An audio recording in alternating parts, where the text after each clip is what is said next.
going to be a moment of immense national significance, perhaps one of the most exciting moments as a country we will experience. And whether you live in London, whether you live in the North East, whether you live in Northern Ireland, you'll be part of that celebration in 2012. I think one of the main things will be to come and watch.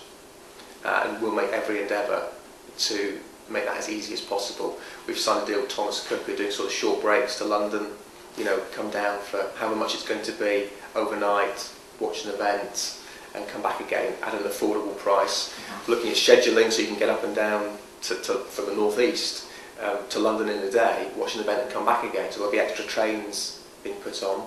So if you can't afford to go overnight, you would be able to go up and down in a day. There'll be a whole range of ticket pricings. I mean, there'll be premium tickets. You want to go to the opening ceremony, it's probably going to cost you £1,000 plus, but there'll be tickets under, for a tenner. Well, don't forget, we've also got Olympic football here at St James's Park. I mean, the North East is in a good position to be able to watch the games here because the football will be on their doorstep. So watching is important. Our volunteering strategy launches next year, middle of July. Personal best is a volunteering qualification aimed at people who have low academic qualifications and have been unemployed long term. And if they complete this course, they're guaranteed an interview at games time. And I'm looking centrally, and I know also the North East is looking at how we're going to fund those people to be games time volunteers. People are going to be sat reading this and they're going to think, right, so Jonathan Edwards is saying the Olympic Games can change my life. Can it really? I mean, do you really urge people to sort of heed what you're saying and actually aim to get? Do you know what? To realise that actually there's only one person who can live your life, and that's you. And if you ask anybody who's ever achieved anything at any level, I think there would be a moment in time when they said, I was really inspired by that particular thing, or that person, or that achievement. And it made me think, do you know what? I'm going to go out there and make the best of what I've got, whatever that might be. And I think the Olympic Games, above any other sporting event, or event full stop, has the potential to do that. Now, it's not...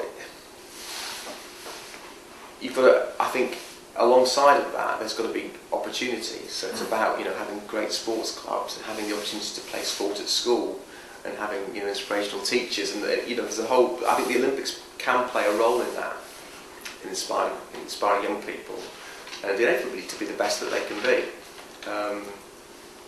I think I do definitely believe that, because I watched Moscow in 1980 and Cohen Elvez, and it did have an inspirational effect on me as a sportsman. And at that time I had no idea that I could go on to achieve what I achieved.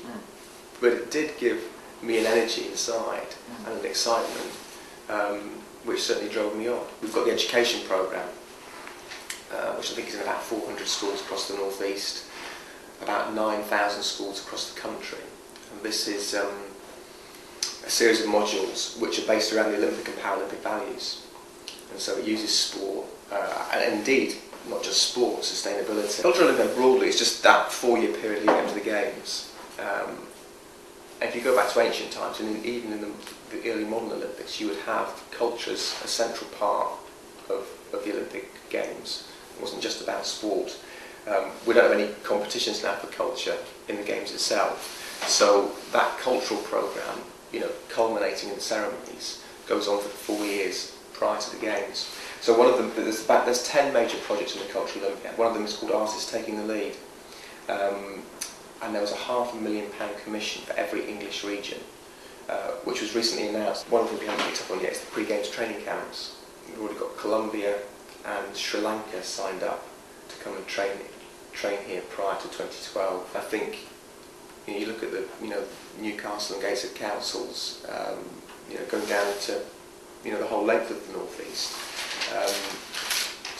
to welcome teams. There's a huge opportunity here to bring the Olympic and Paralympic experience right into the heart of the North East by bringing the best athletes in the world here.